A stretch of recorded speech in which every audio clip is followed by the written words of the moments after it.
నా పేరు వెంకయ్య. ఏం చేస్తారు? మిరగా కోసం వచ్చాం. ఏ ఊరండి?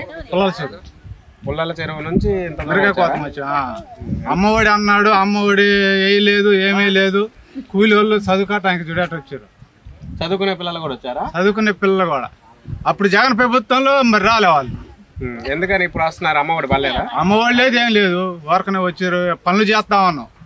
ఎండకి బగ్గికి జగన్ ప్రభుత్వంలో 2 స్కూల్లో పిల్లలు వచ్చిరా? లేదు. మేము మా పిల్లలు చూడు స్కూల్లో పిల్లలు ఎట్టొచ్చి ఎండకి బగ్గికి ఎట్ట చేస్తారు.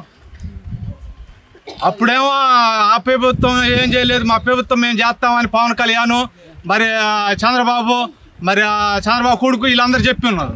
ఇప్పుడు ఏం చేసినారు? ఏం చేయలేం. మరి పథకాలు సూపర్ 6 ఇస్తా అన్నారు కదా. సూపర్ 6 లేదు, ఏం లేదు. అప్పుడు ఏదో చెప్పటానికి చెప్పిండట, సూపర్ 6 ఇస్తాం, అవి ఇస్తాం, ఇవి ఇస్తాము, మేము ప్రభుత్వం అమలు చేస్తాం, బాగా చేస్తామని. ఏది ఏమి ప్రభుత్వంలో ఒక పని చేసిండా? మాకు పొలాలు ఉన్నాయి, రైతు భరోసా ఇంత మడుగు పడలే. ఎందుకని పడలే? మరి సంవత్సరానికి 3 సిలిండర్లు ఫ్రీగా ఇస్తా ఉన్నారు. 3 సిలిండర్లు లేదు, ఏం లేదు. ఇప్పుడు ఒక సిలిండర్ కూడా లేదు.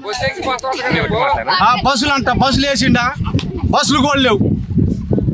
తెలంగాణలో చూడు ఆయన ఎట్లా చేస్తుండో, బస్సులు అన్న ప్రకారం చేస్తుండు. నేనే చేస్తుండా? ఎందుకండి మొత్తం మాటలు చెప్పుకొని అట్టటి దండాలు పెట్టి దోసకాలు పెట్టి మేము గెలిచినాక మేము సింహాసనం మేము ఉన్నామంటాం. కరెక్ట్ చెయ్యాలా. అవతల ప్రభుత్వం ఎడ చేసిండు? ఒక్కడైనా సింహాలా వచ్చేసిండు, ప్రభుత్వం బాగా చేసిండు, అమలు చేసిండు. ఏమైనా చేసిండా? ఘనకారం చేయాలా. అనగానే దండాలు దోసకాలు పెట్టి మాకు ఎట్లా చేసిరు అట్లా చేయటం చెప్పటం కాదు, చెయ్యాలా. పవన్ కళ్యాణ్ ఒక ఆయన కలిసిండు, ఆయన మేము చేస్తామంటుండు. ఆయన చేసిండా? ఏమైనా చేసిండా?